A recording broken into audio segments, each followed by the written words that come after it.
Hello everybody, so I am all cosy and ready for bed, so I thought it'd be a perfect time to read everybody a bedtime story.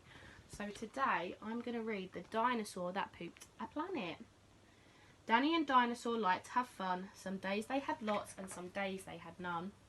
One day they were bored, they had no games to play. Danny said, "Dinosaur, what shall we do today? We could mow the lawn, we could tidy the place, we could do our chores, or we could go to space."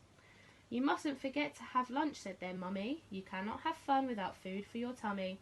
So they packed a packed lunch for the Science Museum, where rockets were kept if you wanted to see them. There were hundreds of rockets and spaceship surprises, tall ones and small ones of all shapes and sizes, and one that was ready to launch with a door big enough for a boy and his pet dinosaur. They ignored all the warnings, they couldn't care less, they pressed all the things they shouldn't have pressed. T-5, 4, 3, 2, 1, ignition. They started their intergalactic space mission. They flew higher than houses and buildings and cranes, much higher than birds, even higher than planes. "We're in space," Danny yelled as they floated around, but the dinosaur's tongue made a rumbling sound. "Is it time to have lunch?" Danny looked at his watch, then he looked all around for the dino's lunchbox. Danny started to worry, Danny started to panic. They'd left their packed lunches back home on their planet. With no food on board, not the smallest of crumbs, a disastrous dinosaur feast had begun. It gobbled up gadgets and gizmos galore. Nothing was safe from the space dinosaur. Robots and ray guns and blinking red blinkers, eating things thought up by NASA's great thinkers. The hyperdrive gamma reactor machine was swallowed along with the space tractor beam. It chewed and it chomped on the spaceship controls. The rocket was dotted with dino tooth holes. Inside it was bare, the spaceship was empty. Outside there were more things to eat, there was plenty. It broke down the door with a cool ninja chop. Out in space, dinosaurs are much harder to stop. It chomped on the moon like a big chunk of cheese, then shoved even more in its mouth with a squeeze. It munched on the Martians from Mars and their cats. Their cats are like ours, but the cats wear cool hats. Satellite Saturn and 6 supernovas, shape-shifting saucers and 7 space rovers.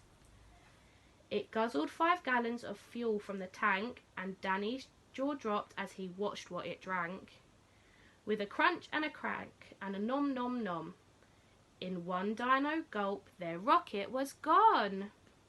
Nothing was left, all Danny could see was a fat dinosaur where their rocket should be. And so they were stranded with no way back home, just Danny and Dino in space, all alone.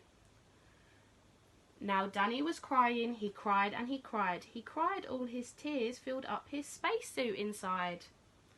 Unless they were going to stay there forever, the dinosaur needed to do something clever.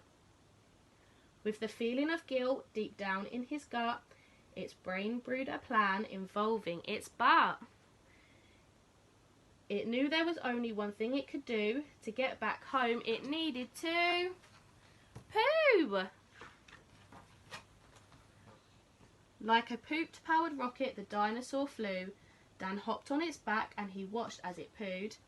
It pooped out robots and ray guns and blinkers. The things NASA's thinkers thought up were now stinkers. It popped out the moon, it popped out the stars, it popped out the space rovers and Martians from Mars. When Danny looked back, he could see a poop trail from far out in space to the dinosaur's tail. They headed for Earth and they started to orbit. It pooped on the clouds, but the clouds just absorbed it.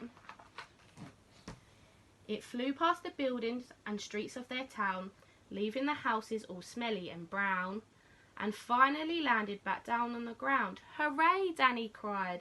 "We're home, safe and sound." They looked to the sky and the things that were pooed had formed a poop planet right next to the moon.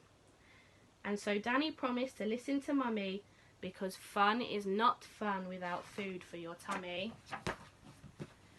And just when you thought all the pooping was done, a Mars cat plopped out from the dinosaur's bum. Oh my goodness, that was a funny story, wasn't it? I want you all to tell me what your favourite bedtime story is, and I hope that I'm going to see you all very, very soon. Stay safe.